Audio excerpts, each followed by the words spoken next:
Hi boys and girls, I want to teach you today about skywriting, and we're going to use skywriting a lot when we're learning our letters. Now this is our large grid, and if you notice, there are 4 different lines here. At the very top, you'll see the sun and some clouds. Where would we find the sun and clouds? If you said in the sky, you're right. And we call this line the skyline. What is this a picture of? Can you see this? This is a plane. We call this line the plane line.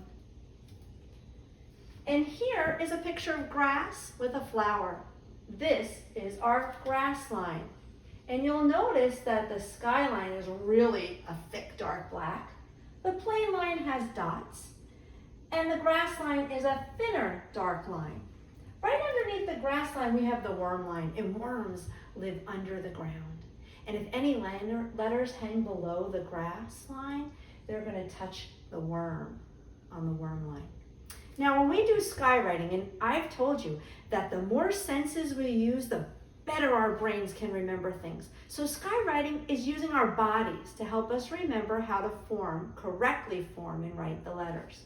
And when we skywrite, we're going to begin by shaking out the sillies. And we shake, shake, shake your sillies, shake, shake, shake your sillies, shake, shake, shake your sillies. I'm ready to write. And we kind of stand like this, showing that we're ready to write. And what we do is we take whatever hand we write with. Some of us write with our right hands, and others of us write with our left hands. I happen to write with my right hand, so I'm going to take my right hand. And when you hear Mrs. Mancino or I say, pencil arms, we want to see you do this. We want your arm to go out straight in front of you. And if you notice, I'm taking my pointer finger and my tall man finger, putting them together and putting them out straight. And when we do this, we're facing our large grid. And you're going to hear me use words like start at the skyline. And so you'll notice my arm is pointed upwards toward the skyline.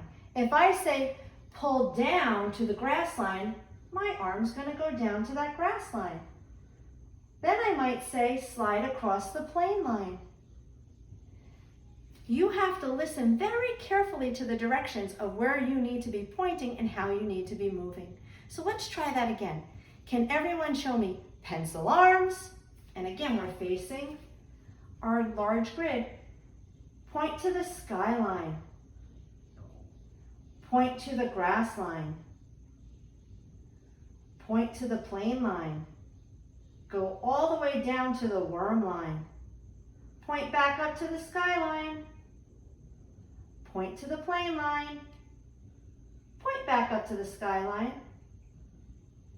Point to the grass line. Point to the plane line.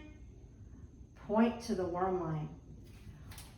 We are going to be using those directions when we learn how to skywrite our letters. Good job.